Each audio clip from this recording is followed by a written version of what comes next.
करना चाहते हैं, जैसे वक्फ बिल का क्या नाम मामला चल असल बात रहा क्या है, देखो मेरे तो हाथ में। इसमें आपका क्या कहना है?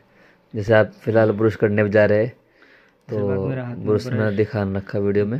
ब्रश है, मैं ब्रश करने जा रहा हूँ और मेरा टॉपिक भी सर पे पता नहीं कहाँ है, लेटने का टाइम था। असल बात क्या है कि क्या नाम, संविधान जो है हमारा है, ये बहुत खूबसूरत संविधान है। और एक बात और भी है कि हमारा जो हिंदुस्तान है, प्यारा भारत है, इसका कोई मज़हब नहीं है, कोई धर्म नहीं है इसका। ये क्योंकि फ्रीडम, संविधान कहता है फ्रीडम ऑफ रिलीजन, कि तमाम को अपने अपने मज़हब पर मुकम्मल आज़ादी है कि वो किसी तरीके से भी अपनी ज़िंदगी को गुजार सकता है। और यहाँ तक कि संविधान का आर्टिकल 14 कहता है इक्वालिटी बिफोर लॉ। इक्वल की बात करता है, बराबरी की बात करता है, मसावात की बात करता है। इसी तरीके से संविधान हमारा प्यारा कॉन्स्टिट्यूशन, आइन, दस्तूर कहता है फ्रीडम ऑफ एक्सप्रेशन, यानी अपने अपने इजहार ख्यालात रखने का आदमी को पूरा पूरा इख्तियार है कि वो अपनी बात को रख सकता है पीसफुल तरीके से। यानी अपने एहतिजाज, प्रोटेस्ट आप कर सकते हैं पीसफुल तरीके से, शांति के साथ, अमन के साथ अपनी बात को रख सकते हैं। तो इसी तरीके से जो ये बिल लाया जा रहा है, और ये लोकसभा और राज्यसभा के अंदर भी ये बिल पास हो चुका है, लेकिन हम ये कहते हैं कि भाई ये अनकॉन्स्टिट्यूशनल है। ये जो बिल है ये संविधान के विरोध है, ये संविधान के खिलाफ इस बिल को लाया जा रहा है। लेकिन आप जानते हैं कि भाई जिसके नंबर ज़्यादा है उसी के वाह है, जिसके नंबर ज़्यादा है उसकी वाह है। और जाहिर सी बात है कि नंबर, आप जानते हैं कि नंबर किसके ज़्यादा हैं, और लोकसभा में और राज्यसभा के अंदर नंबर किसके ज़्यादा है। तो जिसके नंबर ज़्यादा हुए वही इंसान, वही आगे कामयाब हो रहा है।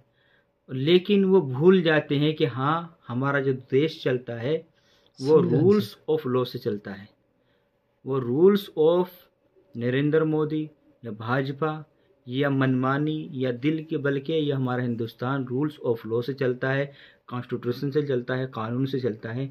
लेकिन हो गया कि हमारे हिंदुस्तान का संविधान को मलियामेट किया जा रहा है, उसके खिलाफ वर्जी की जा तो रही है। साफ तौर से कहना ये है कि सरकार की इसमें जो है मुकम्मल जो है। हम ये कहते हैं कि सरकार को, जब सरकार और एक प्राइम मिनिस्टर हिंदुस्तान का एक ओहद लेता है कि हाँ, मैं संविधान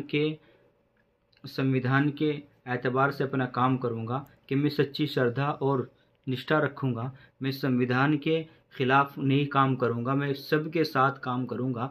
तो जो प्राइम मिनिस्टर होता है, तो जो प्राइम मिनिस्टर सिर्फ एक, जब वो प्राइम मिनिस्टर बन जाता है तो वो एक रिलीजन का नहीं होता, वो एक धर्म का नहीं होता, बल्कि हिंदुस्तान में जितने भी इंसान हैं और जितने भी रिलीजन है, वो तमाम का प्राइम मिनिस्टर हो जाता है। तो इसलिए हम बड़े इज़्ज़त और अदब एहतराम के साथ अपने प्राइम मिनिस्टर नरेंद्र मोदी से कहना चाहते हैं कि मुसलमानों के साथ आपको इतनी नफ़रत क्यों है।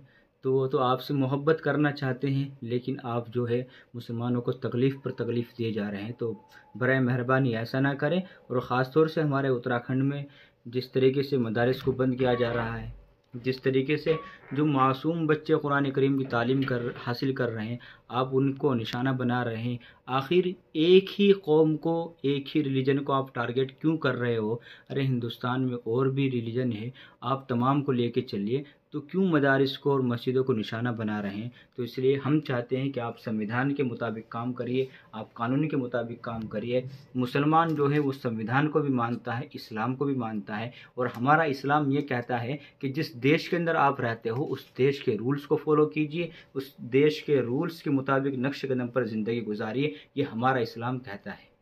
तो बराए मेहरबानी, मैं इस बिल का मुखालिफ इसलिए हूँ कि जब मैंने बिल को पढ़ा और बिल की मुकम्मल डिटेल को मैंने पढ़ा, तो बात ये समझ में आई कि ये अनकॉन्स्टिट्यूशनल है, ये संविधान के ख़िलाफ़ है, ये संविधान के बिल्कुल ख़िलाफ़ है ये बिल जो लाया जा रहा है। आखिर वक्फ बोर्ड की जो प्रॉपर्टी है वो सिर्फ़ मुसलमान की है, जो हमारे आबा व अजदाद इस दुनिया को छोड़कर चले गए, वो उन लोगों ने क्यों छोड़ी? ताकि हमारी जो आने वाली नस्लें हैं, हमारी जो आने वाली पीढ़ी है, ताकि वो लोग फ़ायदा उठा सके। तो इसलिए आप बराए मेहरबानी ऐसा नाइंसाफ़ मत कीजिए। आप हिंदुस्तान के संविधान को मानने वाले हैं, आप उस पर ओहद लेने वाले हैं। और हर नेता, चाहे वो किसी भी धर्म का नेता हो, वो संविधान का ओहद लेता है और संविधान के ओहद लेकर वो एक आगे अपनी मंजिल तय करता है। चलिए जी, शुक्रिया, बहुत बहुत शुक्रिया, आपने हमें इतना वक्त दिया। वैसे आप जब मंजन कर रहे हैं, कौन सा मंजन है जी, थोड़ा इसका नाम भी बता जी, दो। ये मंजन जो है जी शाही मंजन है। अच्छा, माशाल्लाह अल्हम्दुलिल्लाह, ये मंजन जो है, क्योंकि मैंने इसके बारे में एक चीज़ पढ़ी थी कि जिसमें ज़्यादा झाग होता है वो हमारे दांतों को नुकसान तब पहुंचाता है। और हमें अभी इसलिए महसूस नहीं होता कि यार हमारी अभी अभी नौजवानी एज है, हम अभी क्या नाम, नया जोश, नई उमंग, नया जज्बा एनर्जी। है और नई एनर्जी है, तो इसलिए हमें महसूस नहीं होता। लेकिन हाँ, जब हमारी अधेड़ उम्र हो जाती है तब जाकर हमें मालूम हो जाता है कि यार हमने जो केमिकल इस्तेमाल किया था, जो हमने टूथपेस्ट इस्तेमाल किया था, वो असल में उसके अंदर ऐसा केमिकल था जो हमारे अंदर ही अंदर हमारे दांतों को खोखला कर रहा था, हमारे दांतों को कमज़ोर कर रहा था। तो इसलिए आप ऐसा मंजन इस्तेमाल कीजिए जो चलो, हिकमत से बना हुआ हो, जो जड़ी बूटियों से बना हुआ है, उस चीज़ को आप इस्तेमाल करने की चलिए कोशिश जी, करें। शुक्रिया, बहुत बहुत जज़ाकल्लाह। शुक्रिया, आपने इतना शुक्रिया। वक्त दिया।